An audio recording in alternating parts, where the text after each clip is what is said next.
तो स्टूडेंट्स, आज 5 सितंबर 2020 के एफएसएल लेक्चर में मैं अजीत सिंह बहुत बहुत स्वागत करता हूं। इसके पहले कि हम सभी इस लेक्चर को शुरुआत करें, आप सभी को शिक्षक दिवस की ढेर सारी शुभकामनाएं। तो स्टूडेंट्स, हम सभी बात कर रहे हैं विश्लेषण क्षमता की, एनालिसिस पावर की, कि हम अपने विश्लेषण क्षमता को यानी कि एनालिसिस पावर को किस तरीके से बढ़ाएं। तो स्टूडेंट्स, जब एनालिसिस पावर को बढ़ाने की बात आती है, उसके विकास की बात आती है, तो उसमें कुछ चीज़ें और स्पष्ट करना बहुत ज़रूरी होती है। स्टूडेंट्स, जब मैं कहता हूं कि सोचो, आप इस पर विचार करो, तो ज़्यादातर लोग भ्रम में पड़ जाते हैं और वे सोचते हैं कि कल्पना करनी है, लेकिन कल्पना की केवल जो कल्पना से काम करता है वह कवि होता है। देखते होंगे कि कल्पना की दुनिया में जाकर के इनोवेशन होते हैं, तरक्की के मार्ग भी प्रशस्त होते हैं, बनते हैं। लेकिन यदि विश्लेषण की बात करें तो विश्लेषण के लिए मात्र कल्पना ही जरूरी नहीं होता है, नवाचार के लिए कल्पना जरूरी होता है, एक बेहतरीन कवि बनने के लिए कल्पना जरूरी होता है। इमेजिन, सपना भी एक प्रकार के कल्पना का रूप होता है।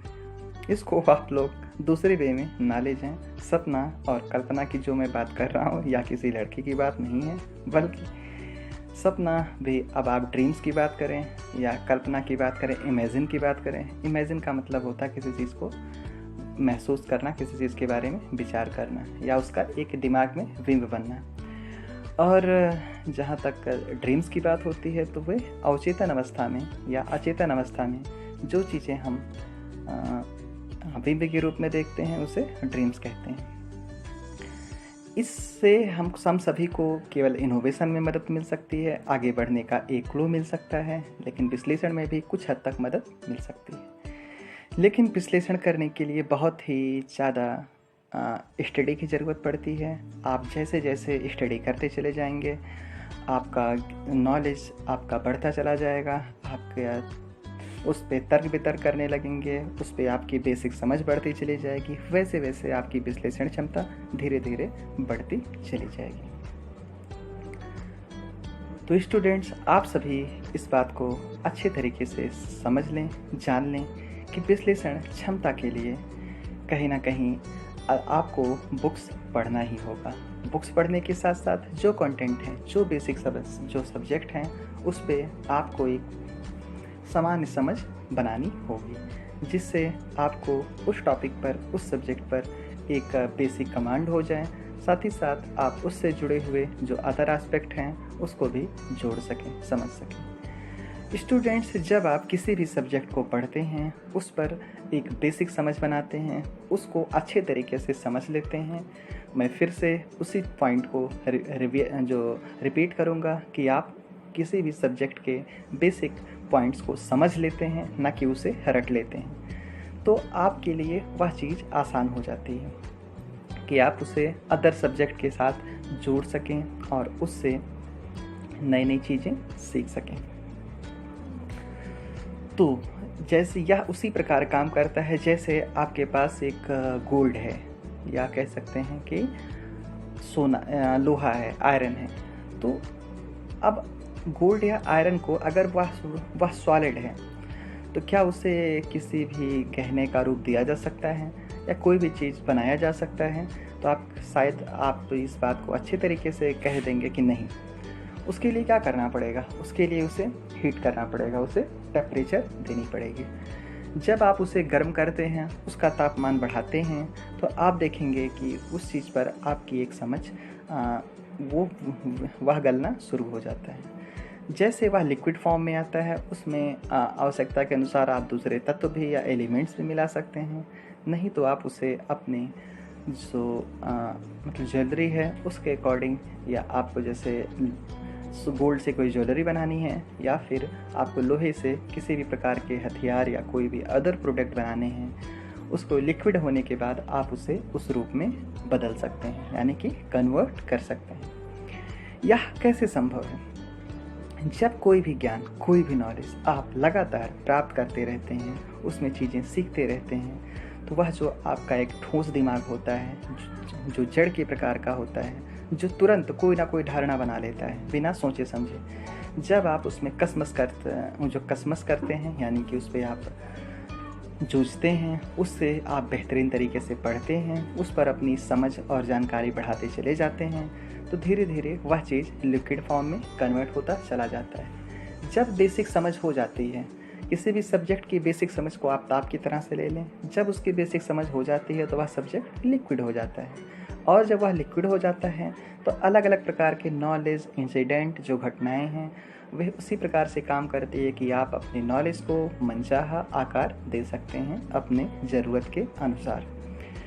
तो स्टूडेंट्स, जो चीज़ें आप पढ़ेंगे, जो चीज़ें आप समझेंगे, उसमें आपके जो सब्जेक्ट्स होते हैं उसका महत्वपूर्ण भूमिका होती है। लेकिन यह तभी काम करेगा जब आप इसको इत्मीनान के साथ बहुत ही व्यापक और गहराई के साथ पढ़ें और उसे समझें, ना कि रटें। जब आप उसको समझ लेंगे तो उस चीज़ पर आपकी पकड़ हो जाएगी और उससे जुड़े हुए अलग अलग जो टॉपिक्स होते हैं वह भी धीरे धीरे आपके समझ में आना प्रारंभ हो जाएगा। यह कैसे संभव है? आइए हम एक एग्जाम्पल के माध्यम से इसे समझने की कोशिश करते हैं। जाहिर सी बात है, आप सभी की नज़र में मैं जियोग्राफी का एक शिक्षक हूँ, तो क्यों ना जियोग्राफी की बात कर लेते हैं। चलिए जियोग्राफी से के या भूगोल के एक उदाहरण के माध्यम से इसे समझते हैं। आप सभी जानते हैं कि आज हम जिस परिवेश में रह रहे हैं उसके पीछे उसका जो भौगोलिक कारक है वह बहुत बड़ा जिम्मेदार है। आज मैं बैठा हूँ अपने रूम में, या आप सब अपने कमरे में बैठे हैं। मौसम किस प्रकार का है? गर्मी हो रही है। फ़ैन चला दिए तो मौसम बदल गया, थोड़ा सा हवा चलने लगी, ठंडक, हवा में नमी आ गई, आपको अलग महसूस हुआ। जाहिर सी बात है यह गर्मी का मौसम है। अब चलिए, गर्मी में क्यों गर्म हो रहा है? क्योंकि आप देखेंगे सूर्य का तापमान हम लोगों तक सीधा पहुंच रहा है, या कह सकते हैं कर्क रेखा पर जो सूर्य का उत्तरायण था वह कर्क रेखा पर होने की वजह से तापमान ज़्यादा बढ़ रहा है। जैसे जैसे ये दक्षिणायन यानी कि मकर रेखा की तरफ बढ़ेगा, तापमान में कमी होना स्टार्ट हो जाएगी। और आप सितंबर में हैं, अक्टूबर, नवंबर, यानी कि नवंबर के बाद आप देखेंगे सितंबर के लास्ट के बाद धीरे धीरे मौसम में सुबह शाम में नमी आनी स्टार्ट हो जाएगी और एक समय के बाद धीरे धीरे शीत ऋतु यानी कि ठंडक प्रारंभ हो जाएगी। तापमान बढ़ रहा है, तापमान की वजह से भी आप लोग देखते होंगे गर्मी है, गर्मी के साथ सूर्य की रोशनी के साथ गर्मी बढ़ रही है, गर्मी से उमस हो रही है। इसी जो गर्मी से जो पानी आसमान में जाता है उससे बरसात होती है। जिस प्रकार से बरसात होगी उसी प्रकार से उसी के अनुरूप हमारे फसलें होंगी, और जिस प्रकार का मौसम है उसी प्रकार से हमारा पहनावा है, उसी प्रकार से हमारे त्यौहार भी होते हैं। जैसे मकर संक्रांति है या फिर बिहू है, पोंगल है, उसी के अनुरूप मनाया जाता है। इसी के साथ जिस प्रकार से हमारा पहनावा होगा, जिस प्रकार से हमारी जलवायु होगी, उसी प्रकार कह सकते हैं मौसम होगा, उसी के अकॉर्डिंग हमारा माइंडसेट काम करेगा। जब अधिक गर्मी होगी, जब तापमान बहुत ज़्यादा होगा, तो क्या आप काम करने में स्वयं को सहज महसूस करते हैं? आप महसूस कीजिए, जाहिर सी बात है नहीं। तो आपको क्या करना पड़ता है? जब तापमान ज़्यादा होता है तो आपको फ़ैन चलाना पड़ता है, तब आप अपने आप को उसके प्रति अनुकूल करते हैं, एडॉप्ट करते हैं, ठीक है। तो जब एडॉप्ट करते हैं या फिर ज़्यादा तापमान हो गया, खेत सूख रहा है, तो क्या उसे फसल के अनुरूप बनाने के लिए क्या करना पड़ता है? सिंचाई करनी पड़ती है। सिंचाई क्या करता है?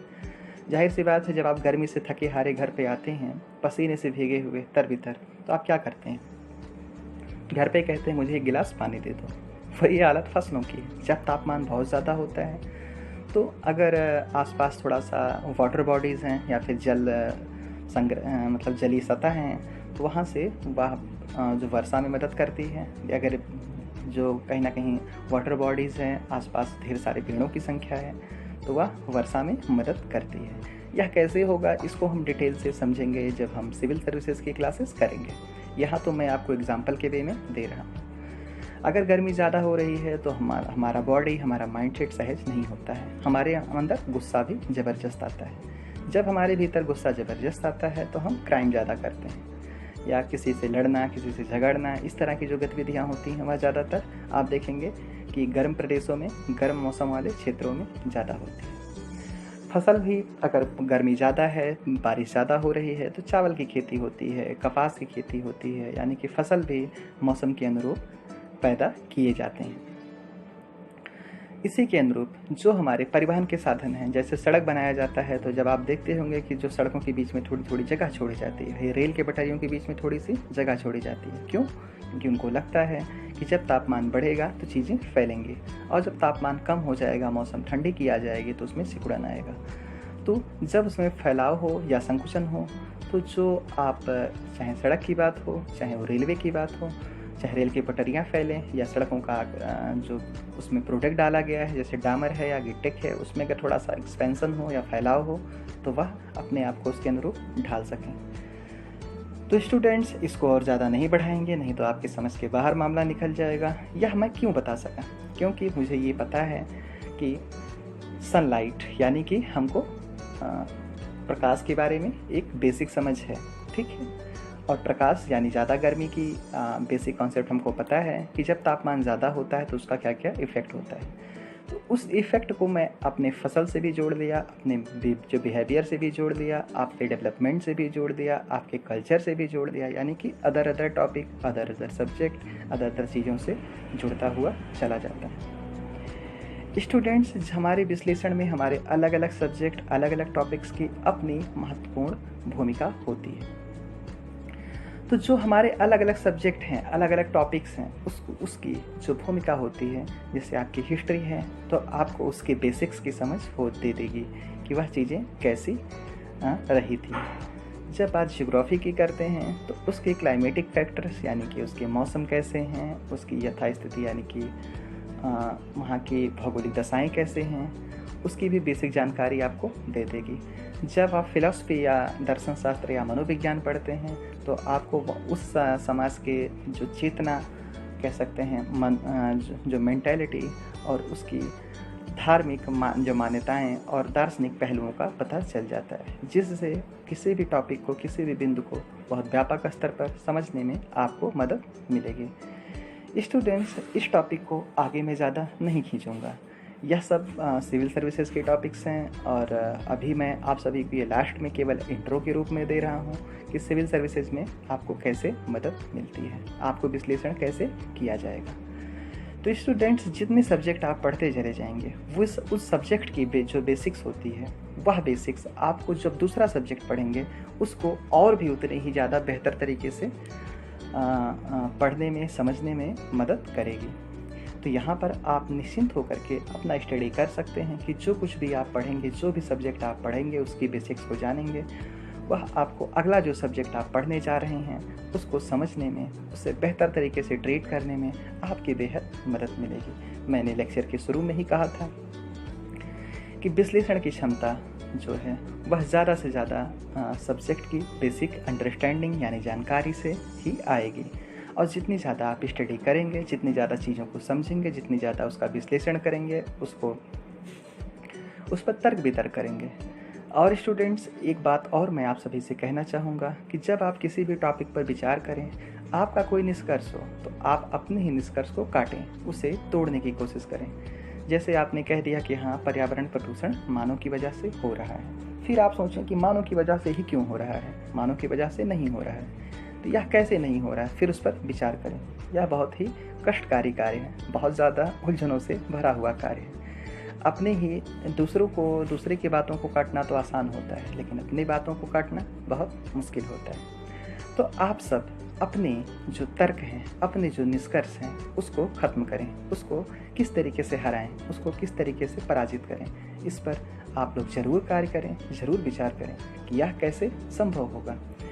जब आप इस पर कार्य करेंगे, इस पर विचार करेंगे, तो चीज़ें आप देखेंगे कि धीरे धीरे आप बेहतर बनते चले जाएंगे। और यदि इसके पहले के जो जितने लेक्चर्स हैं उन पर आप बेहतर तरीके से कार्य करेंगे, चीज़ों को बेहतर तरीके से समझेंगे, तो आपके लिए चीज़ों को समझना, जानना और उसे महसूस करना आप सभी के लिए बहुत ज़्यादा आसान होता चला जाएगा। तो स्टूडेंट्स, इन्हीं बातों के साथ आज तो 5 सितंबर है, लेक्चर्स यानी हमारे जो कोर्स था 30 दिन का, उसको पूरा करने का अंतिम दिन, लेकिन बीच में 1 से 2 क्लासेस गैप्स हुए हैं। उसको पूरा करने के लिए मैं अपने जो क्लासेज हैं इसको 1 दिन या 2 दिन एक्सटेंड किया हूँ, यानी कि आज भी लेक्चर्स, आज जो शनिवार गैप का दिन है, यानी कि आपसे जो पर्सनल टॉक का दिन है, और इसके अतिरिक्त जो कल का जो दिन है, कल भी लेक्चर्स आप सभी को दिए जाएंगे। तो आप सभी इंजॉय करें और आप सभी खुल के बातें भी कर सकते हैं। आपको कोई भी इशू आता है तो आप बिना संकोच किए अवश्य पूछें। आगे भी हम सभी इस प्रोग्राम को व्यापक स्तर पर लॉन्च करेंगे। यह तो केवल एक इंट्रो टॉपिक है और एक वर्कशॉप दिया गया है जिससे आप स्वयं के आप अपनी वर्किंग स्टाइल और माइंडसेट को बदलें। इसको बदलने में, इसको महसूस करने में, इसको फॉलो करने में आपको ज़रा सा भी किसी भी प्रकार का कहीं भी कोई भी प्रॉब्लम आएगा तो आप बेहिचक अपना मुझसे बात कर सकते हैं, उसके बारे में शेयर कर सकते हैं। इसीलिए धीरे धीरे 1 महीने के ये जो लेक्चर्स हैं इस पे आप बेहतरीन तरीके से पहल करें। एक एक लेक्चर को आप बारीकी से सुने, कई बार सुने और उसको अपने लाइफ में और अपने वर्किंग स्टाइल में उतारने की कोशिश करें, अपने पर्सनैलिटी में भी शामिल करें। और अगर आप सब आगे इंटरेस्टेड होंगे, यदि आप सभी को ये कोर्सेज पसंद आया होगा तो मैं आप सभी को पुनः फिर से विश्वास दिलाना चाहूँगा कि आप सब के बीच में आप सभी से एक टेस्ट लिया जाएगा, जिसमें आप सभी के, यदि आप सभी की रुचि होगी तो सिविल सर्विसेज की तैयारी के लिए आप सभी को मैं विस्तार से चीज़ों को बताऊंगा, और वह भी बेहद न्यूनतम फीस के साथ, और वह भी इसी तरीके से बेहद सरल टॉपिक्स के रूप में। चीज़ें बहुत आसानी से, बहुत ही सरल तरीके से बताई जाएंगी और लेक्चर्स इस धीरे धीरे स्टैंडर्ड और भी बढ़ता चला जाएगा। तो अभी कल का भी लेक्चर है, अभी इसको भी एंजॉय कीजिए। आज मैं आप सभी से बात भी करूँगा, तो इन्हीं बातों के साथ मैं इस लेक्चर को यहीं पर समाप्त करूँ जो कर रहा हूँ।